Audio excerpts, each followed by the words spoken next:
Hi, so my name is Sarah Rose Bright, and I'm here to share with you some what I believe is really fundamental and really useful information. These are things that I have found extremely valuable in my life and also with my clients.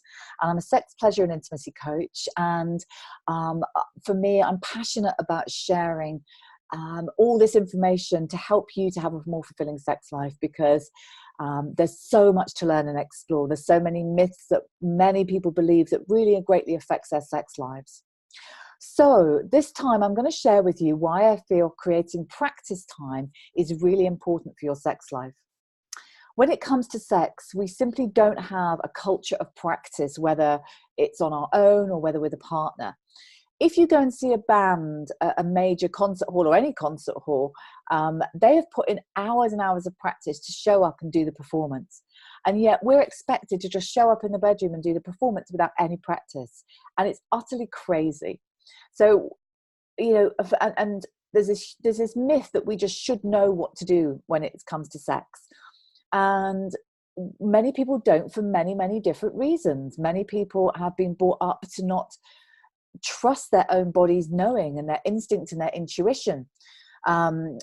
Also, just many different reasons that and the myths we have around sex, that it's like somebody else's responsibility, for example, for our pleasure. Our partners should just know how to please us and pleasure us. And so all these myths create many of the challenges that I see day to day in my practice. So one of the first things I do when I'm working with somebody is to establish some practice time. And that's whether they're on their own or with a partner.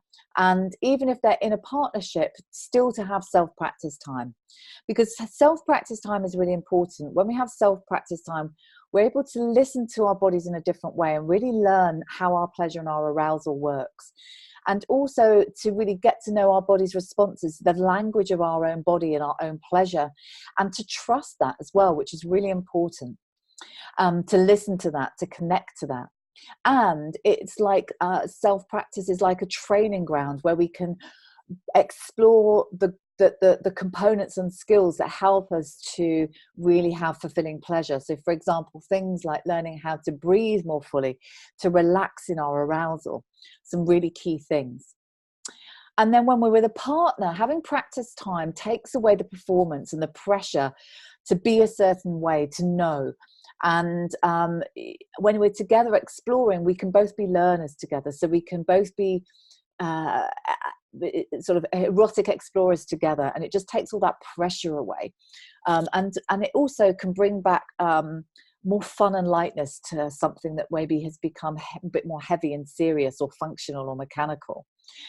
And so practice time, I find, is absolutely essential. And I like to use the phrase erotic yoga, and this comes from one of my teachers, Joseph Kramer, and he coined the phrase erotic yoga just as sort of the yoga scene was really growing in the world, to say that with a yoga practice, you go to a yoga class, so it might be, for example, a gym or learning any type of sport or musical instrument, and you show up because you've committed to do that. You might show up feeling really frustrated that day, or not wanting to go, or feeling you might be really excited. And I've certainly had it when I can go to yoga. I feel really excited and have an awful class, and I can go when I'm really frustrated and have an amazing class. You just never know what's going to happen, but you commit to showing up, you commit to that practice. And so I love what Joseph has taken that word to say that's the same. Let's show up for our sexual selves, for our erotic selves. And so I think another myth that's really important is that intimacy, erotic time should be spontaneous. And if it's not spontaneous, then it's not natural, therefore don't do it. And actually, we have so much in our lives that's planned for us. And if we didn't plan it, it wouldn't happen. And so sometimes having planned erotic sexual time is really important to make it happen. And many people have said to me, oh, it sounds really clinical. It sounds like it's not going to be fun. But if you think about it, you plan to go on a date, you plan to go on a holiday, and part of that is the anticipation, the excitement of looking forward to it. So to see it in that way and to look forward to that time of how am I going to spend this time with myself or with a partners, and the container and the structure of practice time is then what you can drop in, then you can drop into that, and then the spontaneity and play can happen within that. It gives a framework for that. So it's about creating time where you prioritize this aspect of your life, creating time to commit to your erotic self and your evolution, just like you might commit to your health or commit to your relationship or commit to your career. And what's key is it's not about having any goal, it's about creating time to practice. So it's about, really key is curiosity and exploration. So when I say no goal, I mean no goal in terms of, you know, one of the things that often about our sexual time, it's like, if say for example you're in a partnered relationship, it's like successful sex equals, say for example it's a heterosexual relationship, it has to finish in penetration and orgasms and ejaculations. And if it doesn't have all those things, somehow we don't see it as quite successful. So let go of having to have erections, having to have orgasms. They may happen, but they're not the focus. Because when they're the focus, to make those happen, we have a certain set of behaviors that we will have adopted that we know gets us there. And it creates, it's like programming a specific set of coordinates into the sat nav. We know exactly where we're going. We're always going in the same direction. And practice time is about creating time to discover new things, to learn new things. So there's no goal in terms of orgasms, erections, that sort of thing. If they happen, great. But if they don't, it's totally fine. And then what's great is to choose something to explore and learn about. So I'll put a link to one of my sex lectures I did below about your erotic toolkit, which talks about the importance of things like breath and sound and movement. So check that out for some ideas. So it could be exploring what happens if I explore breathing more fully and deeply? What happens if I make sound if you don't make sound? What happens if I try to explore how to relax more in my arousal rather than being tense and contracted as my arousal builds? What happens if I explore touching all different parts of my body to see what pleasure's there? So just exploring different things in your pleasure is part of it. And if you're in a relationship, you know, there's some lovely games, which I'll do some more videos on, around things like the 3-minute game, where taking turns to ask for what you want, or learning things like genital massage, where you're touching each other without the goal of orgasms and ejaculations and erections, just about exploring pleasure. Or mapping out the pleasure on each other's bodies. Where is the pleasure? What's it like to explore the many different erogenous zones that we have, the nape of the neck, the backs of the knees, the feet, all these different aspects of the body, which we often miss out of when we're just going straight for the goal of orgasm and straight to the genitals. And then after you've had some practice time, have some time to debrief, whether it's on your own or with a partner. Because when we do that, we really harvest the learning from the experience.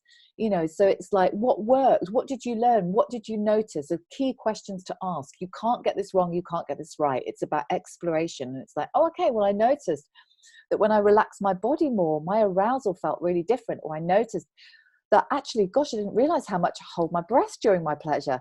So you're noticing things all the time that are going to help you to become more experienced. Because there's a beautiful Anais Nin quote where she says something like, our bodies are these incredible musical instruments, and we can learn to play them. And it's like, when we learn to play them, you know, we can play infinite number of tunes, yet we're often playing one or two because that's what we know and that's the routine we've got into. So creating practice time helps us to expand out of that.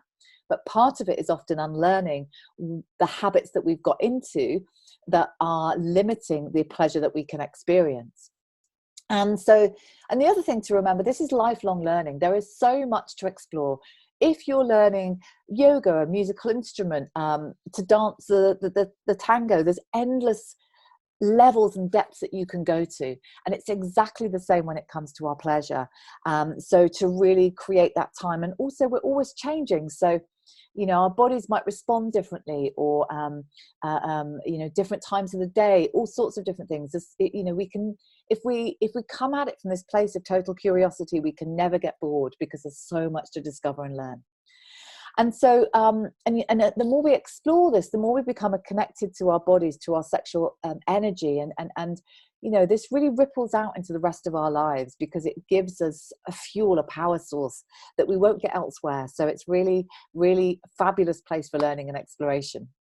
So I hope there's something in this for you. I hope you've enjoyed this. I'd love to hear your reflections, or if you've got any questions or comments, please share them below. And please like this video if you've enjoyed it. And if you have, I'd love you to share it with your partners, with on social media. And if you'd like more of this, please subscribe to my YouTube channel, Sarah Rose Bright, my Instagram page, Sarah Rose Bright as well, and sign up to my newsletter via my website at www.sarahrosebright.com, as I'm sending these out now regularly. And also, if you feel that this is something you'd like to bring more into your life, but you need some support, I also offer one-to-one work to help people to help people to get a good practice established in their lives. And it may be because you've got sexual challenges you want to overcome, but it may be just that you know that you're not living at your sexual potential and you really want to some support to get this going in your life, to really ignite this aspect of your life. So I offer one-to-one programs. So please do get in touch. I'd love to hear from you. Thank you so much for listening, and enjoy the rest of your day.